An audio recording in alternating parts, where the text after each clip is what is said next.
우리 모두 옆 사람들에게 인사합시다. 주님이 당신과 함께 하십니다. 시작.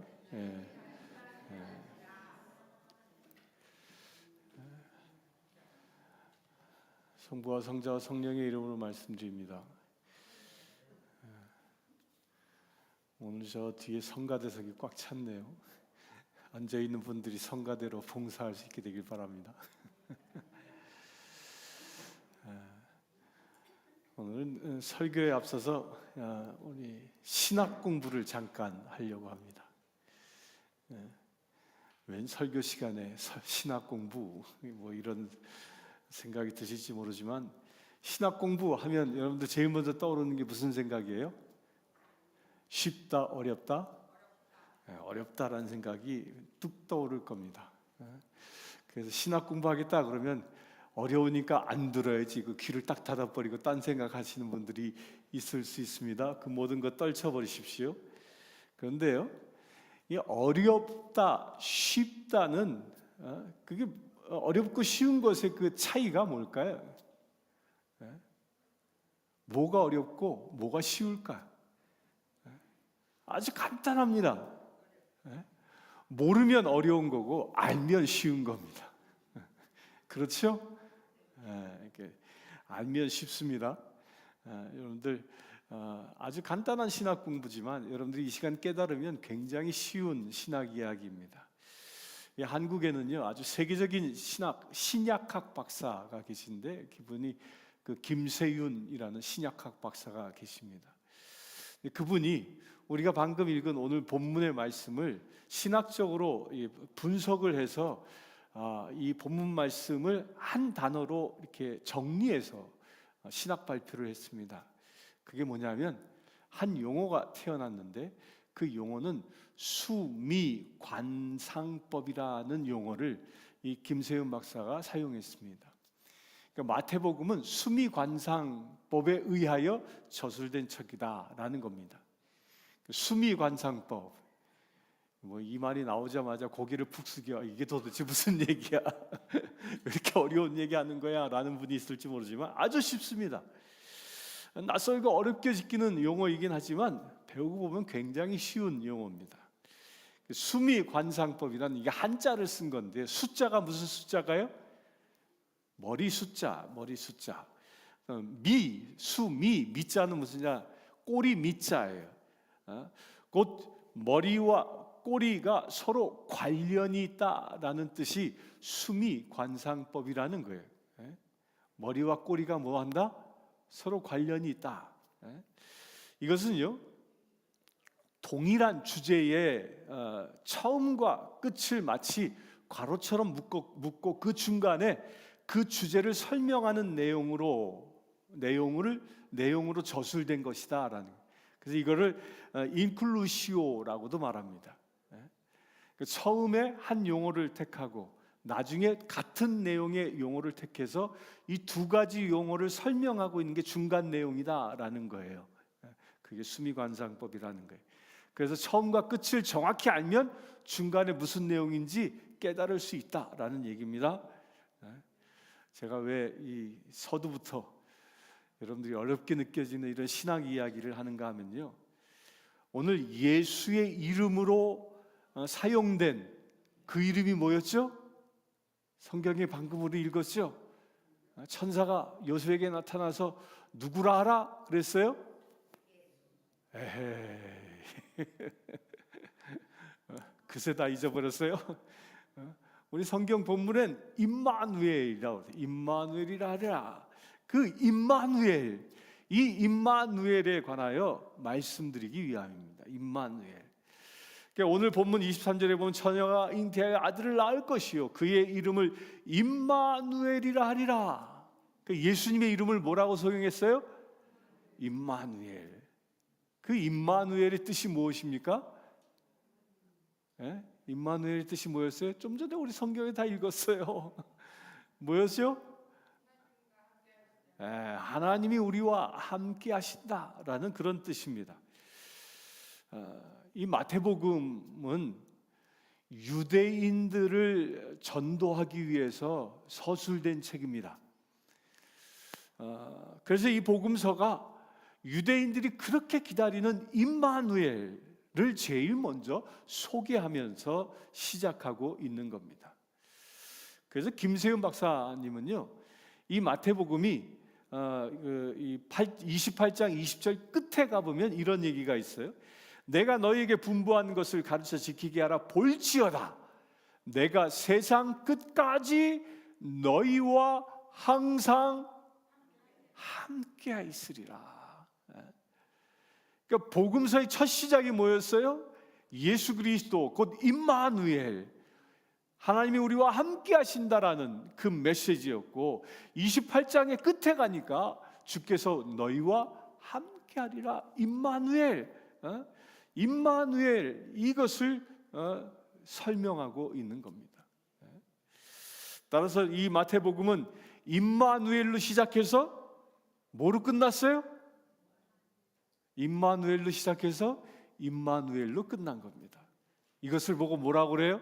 수미관상법이라고 얘기하는 겁니다. 쉽죠? 이제 이해가 됐습니까? 이해가 됐습니까? 이 김세윤 박사님은 이런 수미관상법 안에 있는 이 복음서 전체도 바로 임마누엘을 설명하는 내용이다 하는 거예요. 임마누엘로 복음서가 시작되어져 임마누엘로 끝났으니 그 중간은 무엇을 설명하는 것? 임마누엘, 하나님이 우리와 함께 하심을 설명하고 있는 게 무슨 책이다? 마태복음이라 하는 거예요. 그 주님이 함께 하시는 사건이 뭐라고요? 그것이 복음이라는 거예요. 복음이 뭐냐? 복음은 주께서 우리와 함께 하시는 것이다 하는 겁니다. 이 시간 모두 우리 주님과 함께 하시기를 축원합니다. 여러분들 모두 그렇게 되길 바랍니다. 그러면 그 임마누엘의 의미가 뭘까요? 임마누엘이 뭘까? 이 성경에 나타난 그 임마누엘 사건을 살펴보면요, 아담과 이브가 하나님의 말씀을 거역하여 타락합니다. 그래야 그들은 공포와 수치에 떨며 숨기에 바빴습니다. 그렇게 숨었던 아담과 이브에게도 누가 찾아가셨습니까? 누가 찾아갔죠? 하나님이 찾아갔습니다. 하나님이 함께 했던 것이죠. 또 가인이 아무 잘못 없는 아벨을 쳐 죽였습니다. 살해했습니다. 그런데 그 현장에도 누가 계셨습니까? 하나님이 계셨습니다. 또한 애굽에서 400년간 노예살이 하던 그 당신의 백성들을 하나님은 한시도 떠난 적이 없었다라고 성경은 기록합니다. 또한 출애굽을 하면서 불기둥으로 인도하시는 하나님이 그 홍해 땅을 마른 땅으로 만들게 해서 건너가게 했고, 또한 시내산에서 율법을 주시면서 이스라엘 백성들에게 누가 함께 했습니까? 하나님이 함께 했습니다.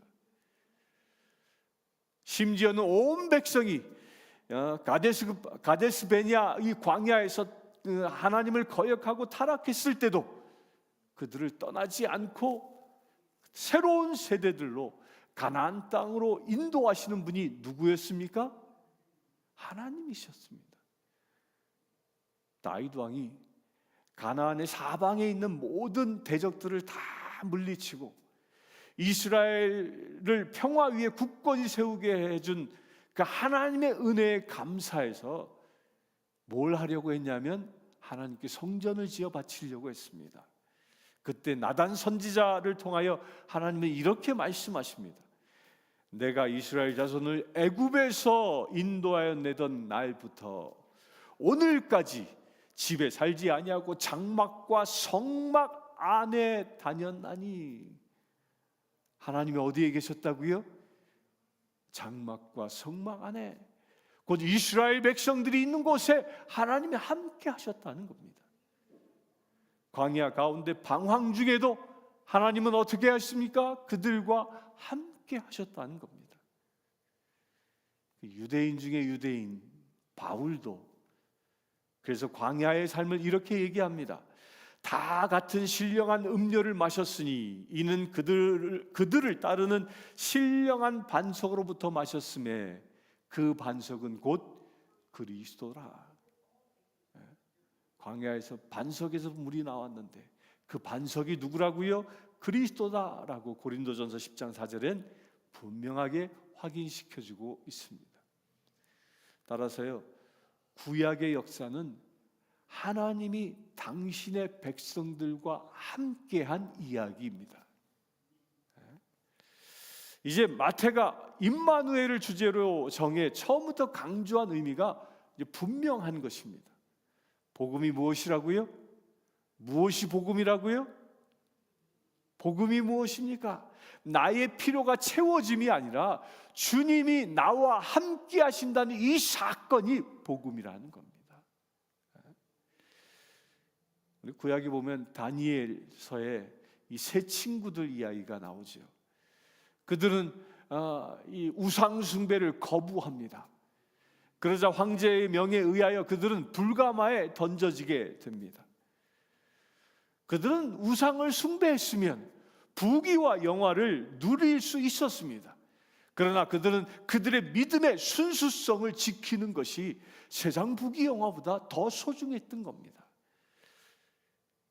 그런 믿음을 가진 이 세 친구들을 지켜보신 주님은 이 세 친구들이 불가마에 들어갈 때 그들만 가게 하지 아니하시고 누가 동행했습니까?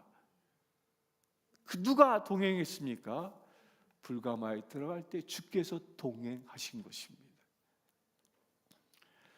그런데 예수님이 탄생하실 때의 그 유대인들, 그들은요, 하나님의 그 크고도 많은 은혜를 받고도 하나님께 진정으로 순종하지 않았습니다. 그들의 순종은 아주 형식적이었고 외식적인 종교인과 같은 모습이었습니다. 당시 유대인들은 하나님의 비전이 세상의 구원을 위한 그 구원을 위해서, 세상의 구원을 위해서 헌신하지 않았습니다. 그저 하나님을 유대인만, 자기들만의 하나님으로 한정지어 놓았습니다. 그리고 모든 이방인들은 저주받은 인생이라고 질책했습니다. 그래야 그 유대인들은 유대교가 되어 종교화되어져 버리고 만 것입니다. 이들은 하나님의 비전을 따르는 민족이 아니라 유대 민족, 자기들의 꿈을 이루는 그런 집단으로 전락되고 만 겁니다. 유대인들은 여호와로부터 다른 민족이 알지도 못하는 그 큰 은혜를 받는 바람에 그들은 자기 자신들만 하나님의 사랑을 독점할 수 있다라고 생각했습니다. 그래서 그들은 우리는 구원은 확정되어졌고 따라서 우리는 남은 것은 세상의 복을 받는 것뿐이야 라고 생각했습니다. 그래서 그들은 그 생각이 세상의 복을 받는 것이 가장 큰 은혜라고 생각했던 것이 결국 어디까지 가냐면 현실의 복만 준다면 바알신도 아세라신도 그들도 섬기며 음란에 빠져버리고 만 겁니다. 심지어는 종교 지도자들조차도 영적으로 시체가 곧 죽은 자가 되어 자신의 권력과 부를 늘리기 위하여 자기도 지키지 못할 종교적인 멍에를 백성들에게 뒤집어 씌웠습니다. 자기들보다 더 어리석은 백성들을 선동하여 또한 예수님을 배척하고 대적했습니다. 그리하여 그 예수님을 십자가에 못 박기까지 하였습니다. 그 모든 이유가 무엇 때문이었습니까? 돈 때문이었습니다. 그리하여 유대인들은 목자 잃은 양처럼 방황하며 살 수밖에 없었던 것입니다. 소망을 잃고 사단에 의하여 완전히 조종당하고 사망의 구렁텅이에 빠져버린 것이 예수님이 태어날 당시의 유대인들이었습니다. 당시 유대인들은 유일하신 창조주 하나님을 알고 따랐고 세상 어느 민족보다 도덕적으로 강건하다고 스스로 자부했습니다. 그러나 그들은 실질적인 주인이자 소망은 하나님이 아니라 뭐였을까요? 돈이었습니다. 지금도 지금 이 세상을 다스리는 유대인들, 그들의 최고의 가치는 무엇입니까? 돈입니다. 며칠 전에 연준에서 금리를 인상시켰던데 그 금리 인상시킨 사람들이 누구예요? 유대인들이에요. 유대인들. 세계의 모든 돈을 쥐락펴락하는 사람들이 유대인들입니다. 우리가 쓰는 지폐 만든 사람들이 누굴까요? 누가 지폐 만들어서 제일 최초에 유대인이 만든 겁니다. 그렇게 유대인들은 하나님보다 돈을 최고의 가치로 삼고 있는 것이죠. 이것을 바로잡기 위해서 오신 분이 누구라고요? 그분이 예수 그리스도입니다. 그래서 복음이 무엇입니까? 물질과 함께 사는 것이 아니라 복음은 주님과 함께 사는 것입니다. 그런데 이걸 믿습니까? 이것을 믿습니까? 예수님은 참 진리를 가르치고 하나님의 참 생명을 주셔서 하나님의 참 구원의 길로 인도하시는 메시아였습니다.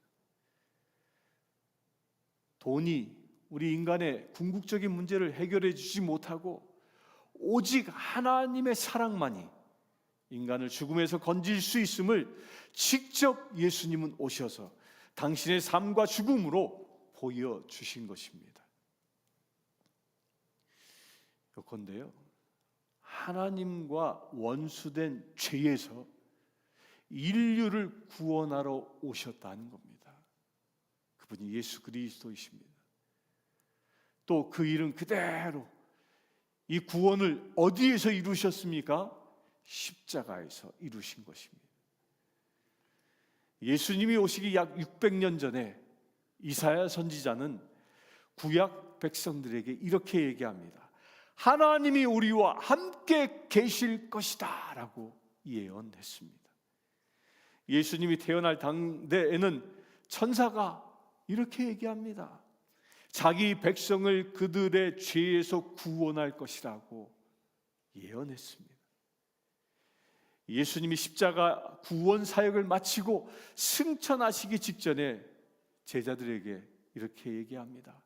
하늘과 땅의 모든 권세를 갖고서 세상 끝날까지 너희와 항상 뭐 하겠다?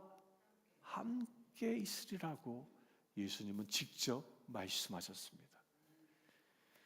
예수님의 실체가, 그분은 이제 승천하셔서 더 이상 이 세상에 계시지 않는 그 신약 시대의 신자들과 바로 지금 우리를 향해서 하고 있는 강력한 약속입니다.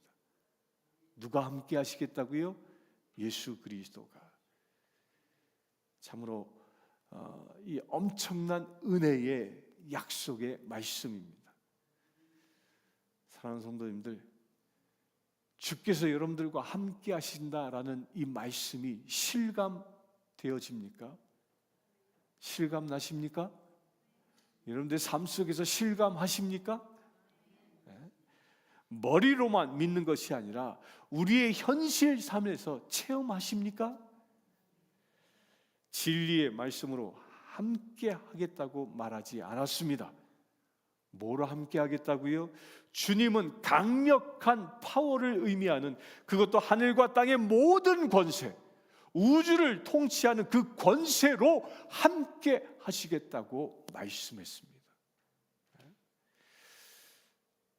그런데 인간으로 오신 예수님은 승천하셨기에 이제 더 이상 이 세상에는 계시지 않습니다. 그분의 육신은 이 세상에서 단 33년밖에 살지 않았습니다. 33년간 세상에 임마누엘 하셨습니다. 주님의 육신적인 부모뿐만 아니라 그 당대의 제자들은 그분을 거룩한 이름으로 알고 믿은 것이 아니라 세상에 온 참 빛을 육안으로 직접 본 것입니다. 그리고 나서 예수님은 누구로 오셨습니까? 성령으로 오신 것입니다.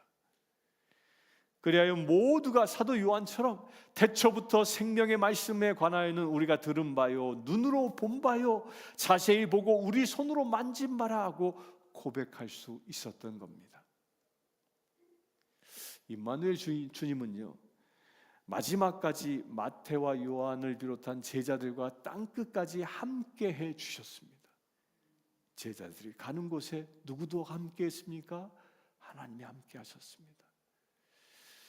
그런데 그들에게 현실적으로 실현된 결과는 어떤 모습이었겠습니까? 반모섬에 유배되어 자연 수명을 다 하다가 살다 죽은 사도 요한을 제외하곤 나머지 11제자는 어떻게 되었을까요? 주님과 함께 했던 그 11제자들은 모두가 다 비참한 순교를 당합니다. 창에 찔려 죽고 십자가에 거꾸로 매달려 죽고 화형당해 죽고 끔찍한 최후를 맞이했습니다. 이것은 사도 시대 때 이 사도들만이 아니라 초대교회 신자들은 동일한 박해를 겪었으며 대부분이 주님처럼 그렇게 십자가에 달려 죽었습니다. 이것은 무엇을 의미합니까? 주님과 함께한 삶은 순교의 삶이었습니다. 이것이 무엇을 의미합니까? 자기 십자가를 지고 사는 것이 임마누엘이라는 것입니다.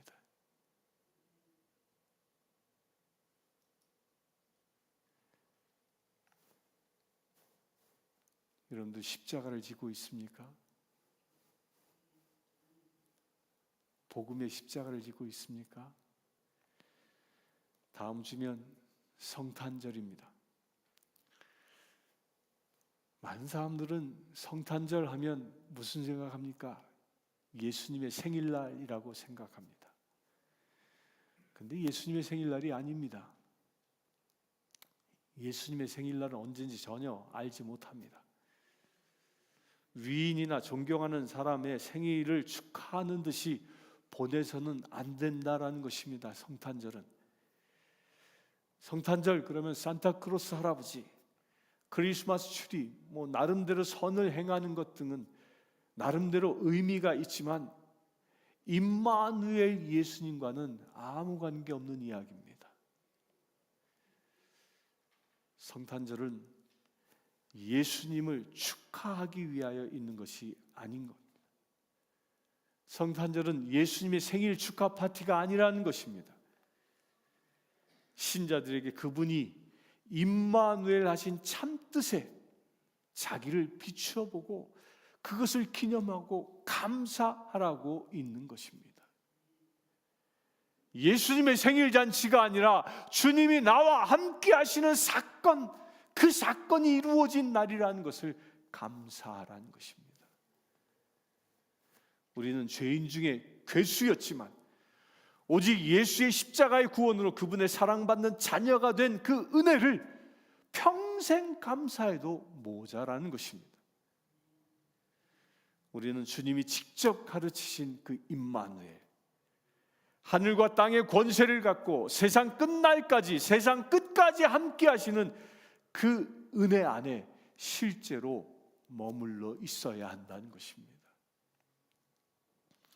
또 그 은혜를 흑암의 세력에 묶어 참빛을 보지 못하는 그 이웃들과 나누며 실현해 나가야 하는 것입니다. 사랑하는 성도 여러분, 이번 성탄절은 모두 주님과 함께하는 성탄절 되시길 축원합니다. 그래야 우리와 함께 하시는 그 임마누엘 하나님께 신령과 진정으로 감사하는 복된 성탄절 되시길 축원합니다. 또한 주님과 함께하는 삶이 이 세상에서 최고의 삶임을 우리 세상에 전할 수 있게 되길 축원합니다.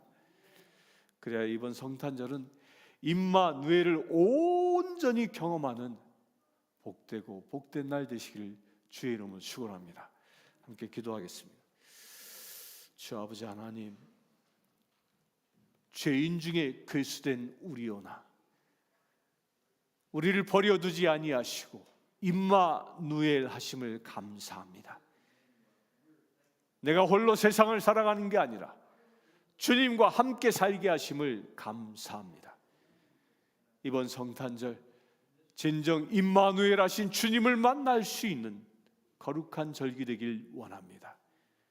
그 신령과 진정으로 감사하며 또한 이 복된 소식을 우리 이웃들에게 전하고 나눌 수 있는 거룩한 절기 되기를 원합니다. 우리 주 예수 그리스도의 이름으로 기도드리옵나이다. 아멘. 다 함께